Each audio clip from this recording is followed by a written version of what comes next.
आज मैं बनाने जा रही हूँ इमली की खट्टी मीठी चटनी।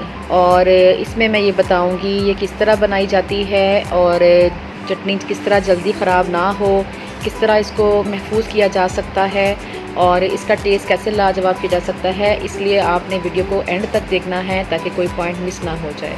ये इमली तकरीबन 2 घंटे पहले मैंने पानी में भिगो दी थी। पानी को नीम गर्म कर लिया था, इसलिए ये बिल्कुल नरम हो चुकी है। और ये देखें, मैं इसको अब छान लूँगी और अच्छी तरह इसका पल्प भी निकाल लूँगी दबा दबा के। इसको अच्छी तरीके से प्रेस करना है ताकि इसके अंदर जो भी गूदा है वो सारा निकल जाए। पानी अच्छी तरीके से निकल गया है और इसको जो मैं अब इसको गुठलियों को अलग करके इसका कुछ जो पल्प जो हैं पीसीज हैं वो उनको मैं निकाल के इसको ग्राइंड कर लूँगी। ये देखें, इस तरीके से ये मैंने पानी अलग कर लिया है। जो इसका पल्प था वो मैंने अलग से निकाल लिया है और उसको कुछ पानी ऐड करके मैं इसको ब्लेंडर में ब्लेंड कर लूँगी। थोड़ा सा इसमें पानी जो इमली का है वो उसमें ऐड करूँगी।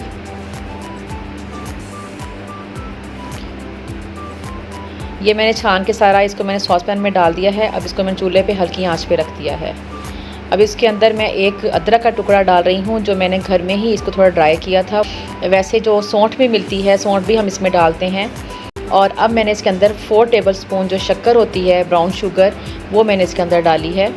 ये देखें, तकरीबन 10 मिनट हो गए हैं इसको पकते हुए। ये देखें, अब इसके अंदर थोड़ी सी शाइनिंग आना शुरू हो गई है। अब इसके अंदर मैं 1 टीस्पून कुटी हुई लाल मिर्च और 1 टीस्पून ही ज़ीरा डाल रही हूँ, हाफ़ टीस्पून काला नमक और हाफ़ टीस्पून ही नमक डाल रही हूँ। अच्छा, मैंने थोड़ी चटनी स्पाइसी रखी है तो इसलिए मैंने 1 टीस्पून इसमें मैंने मिर्च डाली है। अगर आप लोगों को स्पाइस ज़्यादा नहीं पसंद, थोड़ा लाइट रखना है तो हाफ़ टीस्पून या कुछ इसमें मिक़दार को कम भी कर सकते हैं। तो ये आपके अपने टेस्ट के डिपेंड करता है। अब तकरीबन 10 मिनट हो गए हैं इसको पकते हुए। बस हमने इसको हल्की आंच पे बस पकाना है ताकि ये गाढ़ी हो जाए।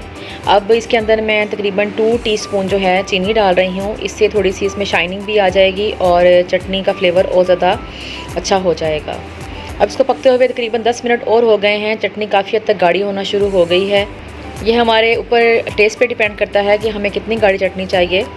तकरीबन आधा घंटा हो गया है चटनी को पकते हुए और काफ़ी हद तक ये गाढ़ी हो चुकी है, क्योंकि ज़्यादा गाढ़ी भी हमने नहीं करनी। ठंडी होने के बाद ये और गाढ़ी हो जाएगी। अगर आप लोगों ने चटनी को ज़्यादा अरसे के लिए महफूज करना है या कमर्शियल बेस पे बनाना है तो इस पॉइंट पे आके इसमें 1 टेबलस्पून सिरका ऐड कर दें। उससे आपकी चटनी महीना 1.5 महीना तक ख़राब नहीं होगी।